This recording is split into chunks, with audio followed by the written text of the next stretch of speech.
8 मार्च रोजी सर्वत्र महिला दिन हे मोठ्या उत्साहात साजरा केला जातो. महिला दिनाच्या निमित्ताने आपण समाजात कर्तृत्ववान महिलांचे वेगवेगळे जे महिलांनी समाजासाठी योगदान दिलेले आहे त्या महिलांच्या संदर्भात संपूर्ण माहिती घेत असतो. आज देखील अशीच एका महिलांशी आपण बातचीत करणार आहोत ज्यांनी दगडांच्या माध्यमातून महात्मा गांधी यांचं संपूर्ण जीवनशैली मांडली. माझ्यासोबत अनिता दुबे मॅडम आहे. मॅडम, तुमचं महिला दिनाच्या सर्वात अगोदर आपको खूब खूब बधाई हो. खूब खूब धन्यवाद। मैम, क्या कहेंगे, आपने पूरे पत्थरों के ज़रिए महात्मा गांधी का जीवन चरित्र मांडा है. ये आपने कब सीखा, किस तरीके से मांडना शुरू किया और इसके बारे में क्या? देखिए, कोई भी कला बहुत परिश्रम के बाद और बहुत समय के बाद ही परिष्कृत होती है। ऐसे ही पत्थर जैसे हम बचपन में सारे बच्चे बीनते हैं, ऐसे ही मैं भी बीनती थी।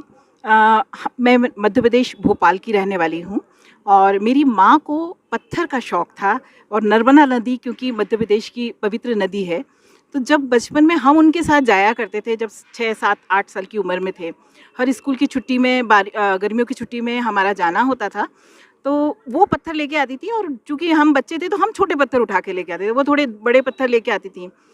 तो ऐसे शौक़ में रंगों से मैं सबसे पहले प्रभावित हुई थी कि लाल रंग का पत्थर मिला मुझे, पीले रंग का पत्थर मिला, काला मिला, सफ़ेद मिला।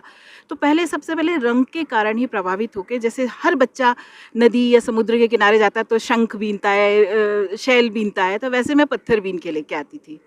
तो एक समय के बाद में जब वो बहुत ढेर पत्थर हो गए और मैं भी उम्र में एडोलेसेंस में आई, तो माँ ने ये कहना शुरू किया कि जो ढेर लगा इसका करोगी क्या, इसी का कुछ बना लो। और उसी समय चूँकि मेरी माँ यूनिवर्सिटी में थी, भोपाल यूनिवर्सिटी में, और वहाँ लाइब्रेरी में सोवियत नारी मैगज़ीन आया करती थी और उसमें वो हमारे घर आया करती थी, हिंदी में वो होती थी।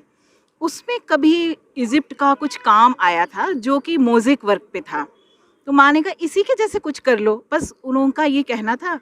और मैंने लाल, सफ़ेद, पीले पत्थरों से कुछ आकृतियाँ बनाई और वो समझ में आया कि इन पत्थरों से इस प्रकार हम करके कोई आकृति बना सकते हैं।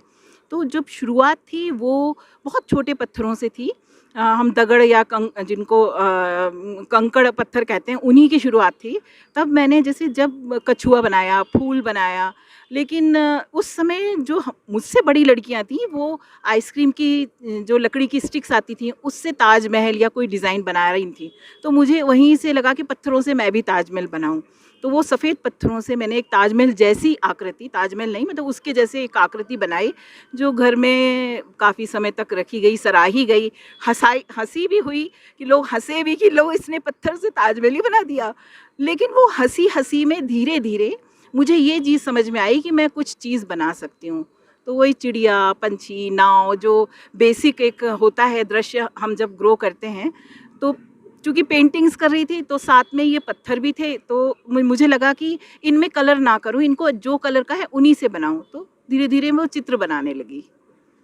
पर आपने अभी पूरा महात्मा गांधी, राष्ट्रपिता महात्मा गांधी का पूरा जीवन प्रवास मांडा है. कब आपके मन में आया कि महात्मा गांधी, इनके जीवन के ऊपर इन पत्थरों के ज़रिए से पेंटिंग की जाए? ये मेरी जो महात्मा गांधी सीरीज़ है, ये लगभग 6 से 7 साल पुरानी है। जब यूपी में और इवन दिल्ली में हिंदू मुस्लिम दंगे हुए और एक दिन न्यूज़ आ रही थी, तो ऐसे ही मेरे चूँकि हस्बैंड सेना अधिकारी हैं और हम दोनों वो न्यूज़ खबर देख के और अखबारों में दूसरे दिन देख के हमने कहा अभी भी लोग उसी उग्रता में और उसी उसमें लगे हैं, बंटवारे जैसे स्थिति की बात करते हैं। उस दिन गांधी जी ने क्या किया होगा, बस एक थॉट उन्होंने कहा, मैंने कहा पता नहीं गांधी जी ने कैसे उस समय संभाला था, और वो थॉट में आया कि कुछ करना चाहिए इस पे। लेकिन फिर भी मैंने शुरुआत नहीं की थी क्योंकि गांधी जी को हमने हमेशा निबंध के रूप में ही पढ़ा।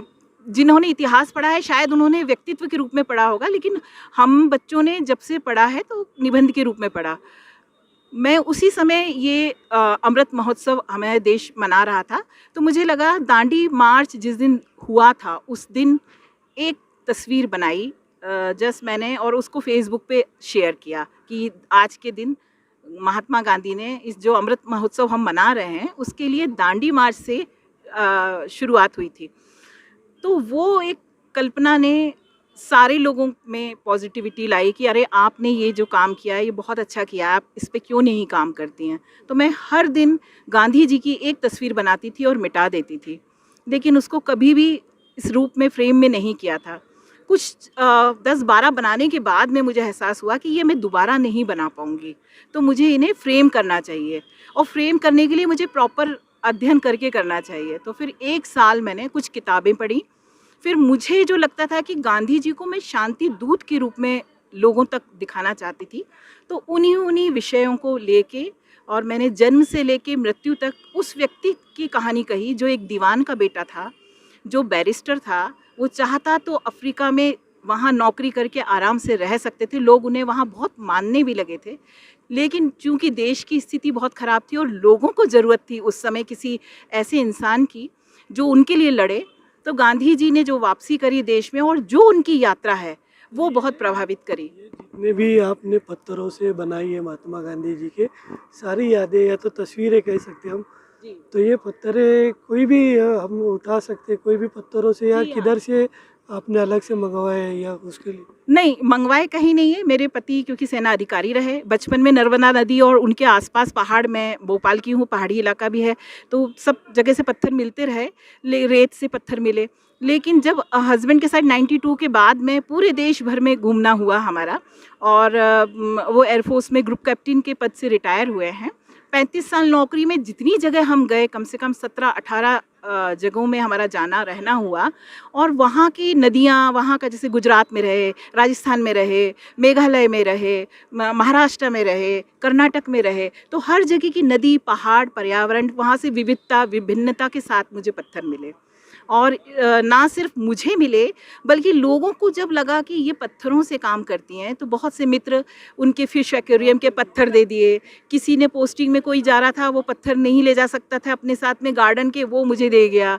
कोई बच्चे पढ़ने गए। अभी आपने सिर्फ महात्मा गांधी के ऊपर ही पत्थरों के जरिए से चित्र बनाए, या और कोई क्रांतिकारी या तो और किसी के? जी, मैं एक्चुअल में साहित्यकार भी हूँ, लेखिका हूँ, तो मैं कविताओं और कहानियों पे काम कर रही थी और साहित्यकारों पे काम कर रही थी। लेकिन जब गांधी जी की जर्नी मैंने शुरू करी, तो मुझे एक ऐसी दिशा मिली कि मुझे इस दिशा में काम करना चाहिए।